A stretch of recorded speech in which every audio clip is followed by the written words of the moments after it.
Assalamualaikum warahmatullahi wabarakatuh. Pemirsa, subscriber Dongeng Nusantara yang selalu setia dimanapun saja Anda berada. Pada kesempatan ini saya akan melanjutkan cerita Si Jamin dan Si Johan bagian ke-9. Terima kasih kepada semua subscriber yang selalu setia mengikuti. Selamat mendengarkan.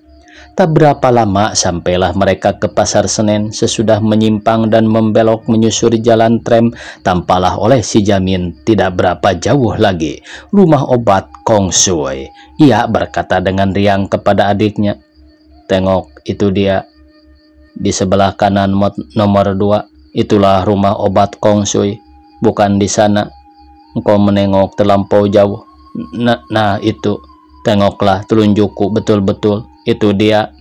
Si Johan menengok ke kanan dan ke kiri, tetapi belum tampak juga olehnya rumah obat itu. "Itu dia, tak jauh lagi," kata Si Jamin seraya menunjuk lagi rumah itu. Di depan tergantung papan namanya.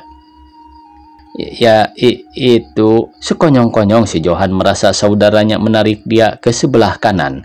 Pakik ngeri kedengaran olehnya suara tram dan orang berteriak, "Tahan! Tahan!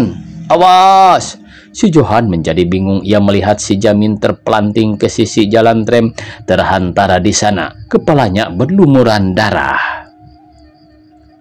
Sekalian yang terjadi itu dilihatnya dengan sekejap mata. Sebentar kemudian ia terpaksa menyisi karena orang banyak datang berkerumun ke tempat kecelakaan.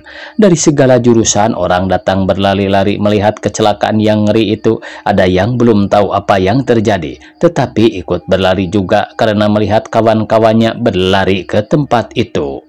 Beberapa orang yang menaruh kasihan mengangkat Si Jamin ke dalam kereta akan dibawa ke rumah sakit miskin di Glodok. Anak itu pingsan. Polisi cepat memeriksa asal mula kecelakaan itu. Nomor tram dan nama-nama pegawai yang mengemudikan dicatat.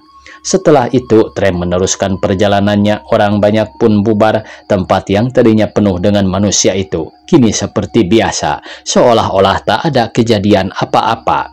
Si Johan tinggal sendiri. Ia tantinya menangis. Anak kecil itu kehilangan akal. Tak seorang pun mengindahkan dia. Jakarta begitu ramai. Anak menangis di tengah jalan merupakan kejadian biasa. Asal kecelakaan itu tak diketahui orang dengan jelas. Seorang berkata begini dan yang lain bercerita begitu.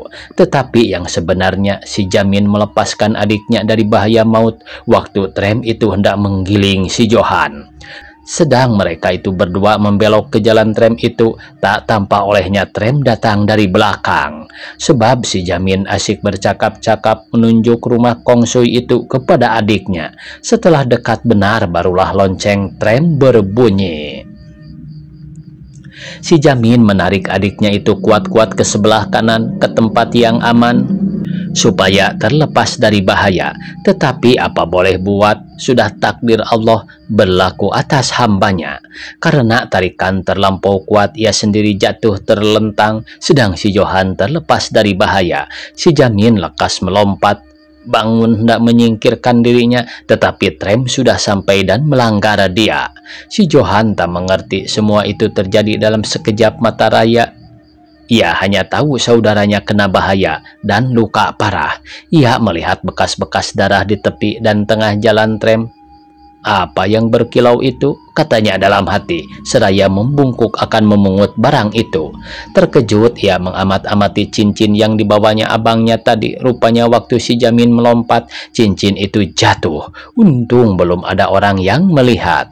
Sekarang barulah teringat olehnya apa yang terjadi dan apa yang harus dilakukan.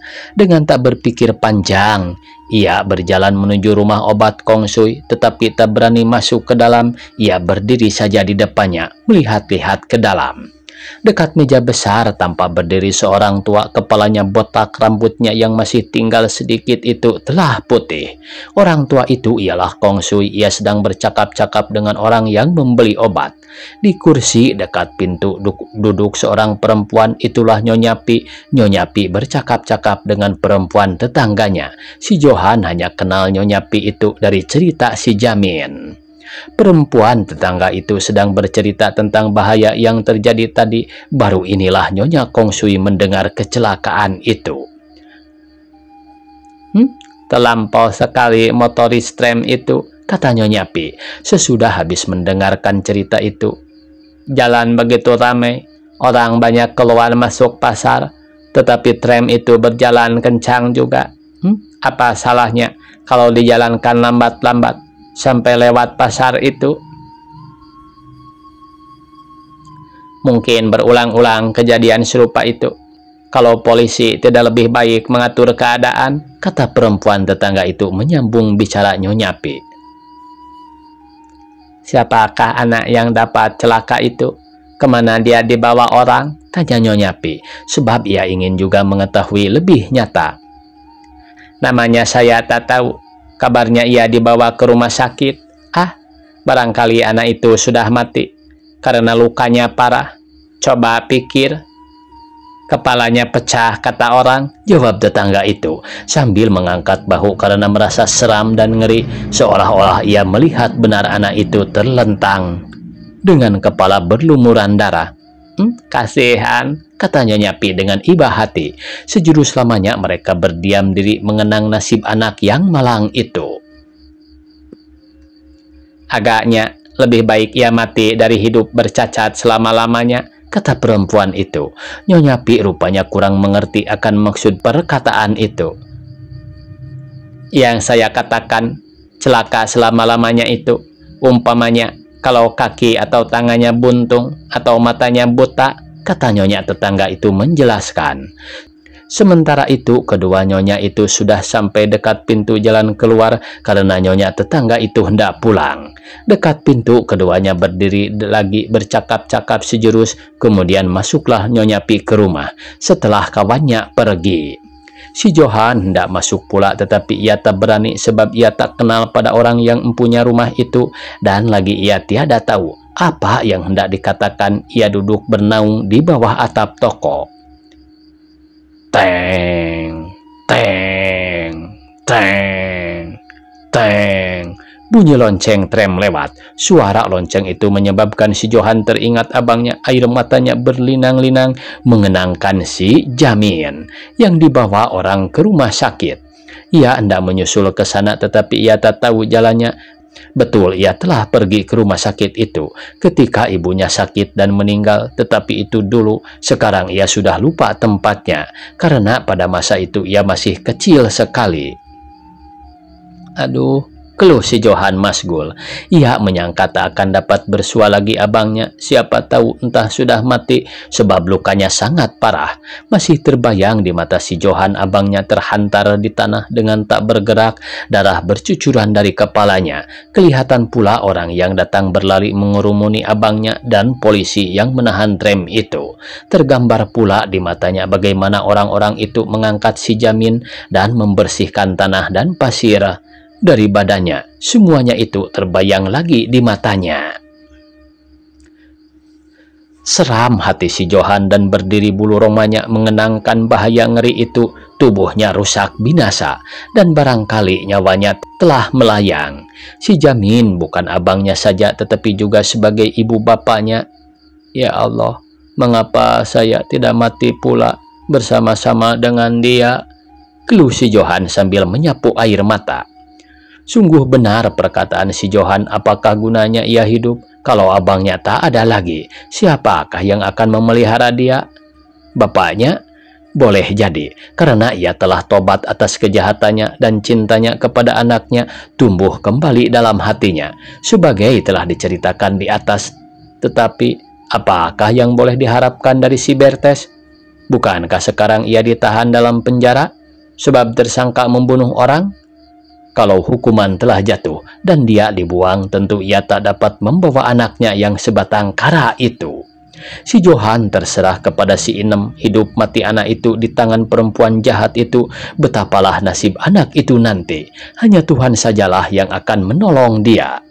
Beberapa lama kemudian si Johan berhenti menangis. Ketika itu seakan-akan timbul keberanian dalam hatinya karena ia berpikir bahwa tak ada jalan lain yang baik melainkan menceritakan halnya kepada Kong Sui. Akan pulang ia takut kepada ibu tirinya. Dengan tak memandang kiri kanan ia berjalan menuju rumah Kong Sui. Ia masuk lalu memberi hormat kepada Nyonya Pi. Waktu itu Kong Sui ada di belakang. Hanyalah Nyonya Pi sendiri di ruang makan. "Cincin ini Nyonya yang punya," kata si Johan sambil meletakkan benda itu di meja. Nyonya Pi mengambil dan mengamat-amati cincin itu. Kemudian teringat olehnya bahwa cincin itu memang cincin anaknya yang sudah meninggal. "Dari mana engkau mendapat barang ini?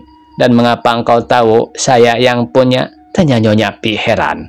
Ia menundukkan kepala akan mendengarkan jawaban si Johan. Kong Sui datang dari belakang. Ia tercengang sebentar melihat istrinya bersama-sama dengan seorang anak. Kemudian ia berkata dengan suara merenggut, "Jangan kau bawa juga kemari anak semacam itu. Nanti kita diperdayakan lagi." Nyonya Pi tak menjawab. Dengan tak berkata apa-apa, ia membawa si Johan ke belakang supaya dapat berkata-kata dengan senang. Si Johan menceritakan hal ihwalnya dengan saudaranya. Selama si Johan bercerita, tak hentinya Nyonya Pi mengangguk-anggukan kepala menunjukkan ibanya kepada anak dua bersaudara itu. Amat pilu hatinya mendengar penghabisan cerita si Johan. Kemudian Abang Jamin jatuh terlentang dan kepalanya luka. Semua batu-batu di jalan itu merah karena darah abang. Banyak benar darahnya. Sekarang dia sudah dibawa orang. Entah kemana saya tidak tahu. Saya pun tak tahu kemana saya akan pergi. Dengan terseduh-seduh si Johan menangis habis ceritanya. Meskipun Nyonya Pi membujuk-bujuk dengan perkataan lemah lembut, tetapi anak itu terus juga menangis. Sebelum si Johan habis bercerita, Kong Sui meninggalkan tokonya karena waktu itu tak ada orang membeli obat. Sebagian perkataan si Johan dapat juga didengarnya. Sekarang percayalah ia bahwa persangkaannya tentang si Jamin selama ini salah. Semata-mata pendapat istrinya itulah yang benar. "Pi," katanya dengan suara lembut, "barangkali engkau marah karena saya percaya kepada perkataan orang yang dulu itu." Lalu ia bertanya kepada si Johan, "Kemana engkau hendak pergi sekarang?"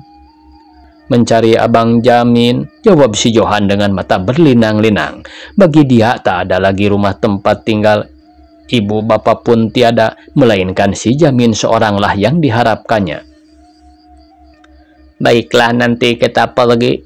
Tetapi sekarang tentu engkau lapar.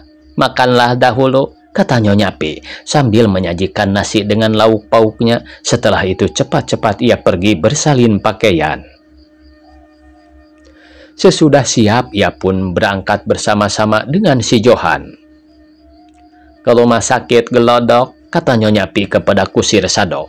"Buru-buru sedikit, Bang," katanya pula setelah duduk berdua si Johan di belakang. Tukang Sado melecutkan cambuk dan kuda pun lari kencang menuju ke kota. Sekalian orang yang kenal kepada Nyonya Pi melihat dengan agak heran karena anak yang bersama-sama dengan dia berpakaian kotor. Setelah mereka sampai di Gelodok, Nyonya Pi membayar sewa Sado. "Tak ada kembaliannya, Nyonya," kata Kusir Sado sambil menimang-nimang mata uang rupiah yang diberikan itu.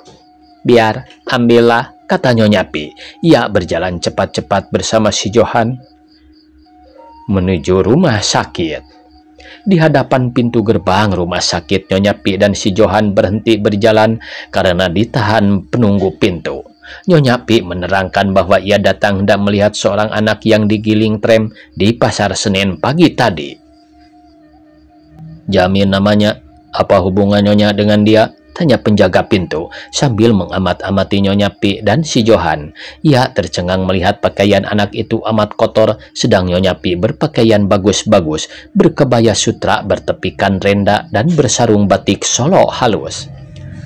"Saya bukan pemiliknya, tetapi saya mengawani adiknya ini kemari," ia menunjuk kepada si Johan. "Ada surat keterangan?" tanya penunggu pintu itu pula. "Tidak." "Oh, Nyonya, jangan marah. Nyonya tidak diizinkan masuk." Yang boleh masuk melihat orang sakit hanya pemiliknya saja. Itu pun harus dengan izin Tuan Dokter. Besok siang pukul 12, Nyonya boleh datang lagi. Waktu itu orang banyak boleh masuk. Besok, kata Nyonya Pi mengulangi perkataan penjaga dengan gusar. Putus harapannya akan berjumpa dengan si Jamin. Tetapi anak itu mendapat luka parah. Barangkali besok sudah terlambat. Tolonglah saya sekali ini, izinkanlah kami menengok. Nyonya, bukan kehendak saya begini, Nyonya. Saya hanya menjalankan perintah, jawab penjaga itu sambil menyisik ke pinggir karena dilihatnya Tuan Dokter hendak pulang. Melihat dokter itu, Nyonya Pi memberanikan diri dan cepat mengambil jalan yang terbuka untuk minta pertolongan. Ia memberi hormat sambil menghampiri Tuan Dokter yang hendak keluar itu, kemudian diceritakannya maksud kedatangannya itu. Dokter itu rupanya merasa kasihan kepada mereka. Baik, katanya, setelah Nyonya Pi habis berkata itu. Nyonya, ikutlah ke dalam. Boleh saya tunjukkan tempat anak itu? Nyonya Pi berjalan dengan si Johan mengiringkan Tuan Dokter. Setiba di kamar tunggu, Tuan Dokter memanggil seorang pegawai dan berkata, coba periksa dulu di sel 6. Apakah anak yang dibawa pukul 9 tadi sudah ada di tempatnya? Sementara menantikan pegawai itu kembali, Nyonya Pi bertanya kepada Tuan Dokter. Tuan Dokter, bagaimana pendapat Tuan tentang anak itu? Dapatkah ia sembuh dari lukanya atau tak ada harapan lagi? Tuan Dokter hanya mengangkat bahu, pada air mukanya kelihatan bahwa harapan sudah tipis. Lalu jawabnya, Nyonya, selagi anak itu masih hidup, harapan masih ada.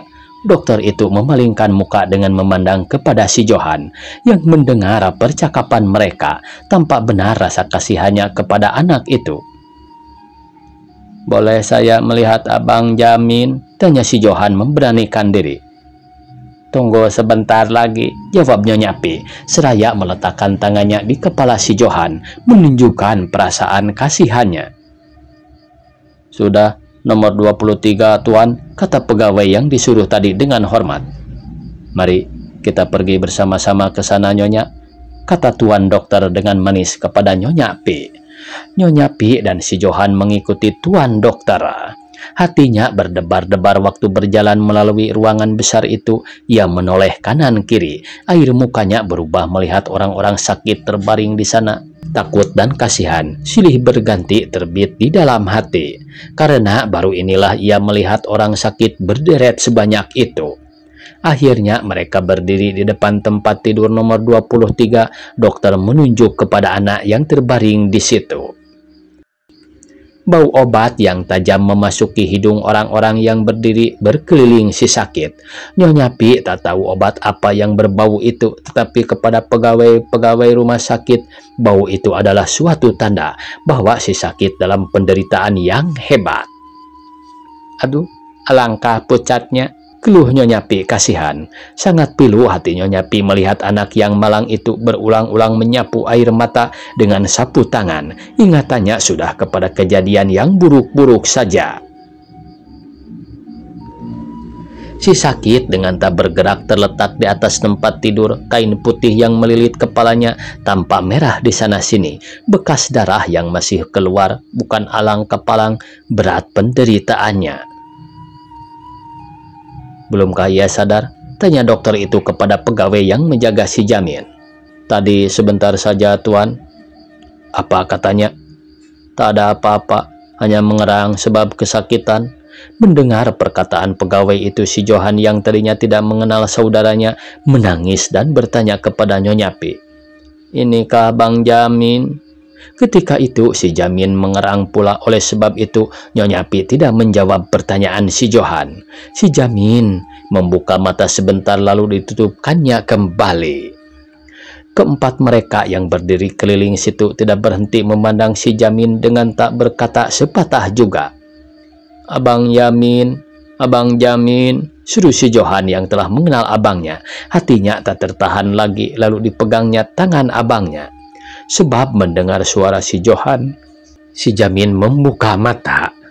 Sungguh pun amat kesakitan, kelihatan juga si Jamin merasa girang ketika ia melihat Nyonya Pi. Teringatlah ia akan budi Nyonya itu laki istri. Bibirnya bergerak dan suaranya kedengaran dari mulutnya. Nyonya. Waktu itu ia telah sadar dan melihat kepada adiknya, kemudian kepada Nyonya Pi. Ia memandang kedua mereka itu berganti-ganti dengan pandangan yang memilukan hati. Waktunya habis pemirsa, dicukupkan sekian. Wassalamualaikum warahmatullahi wabarakatuh.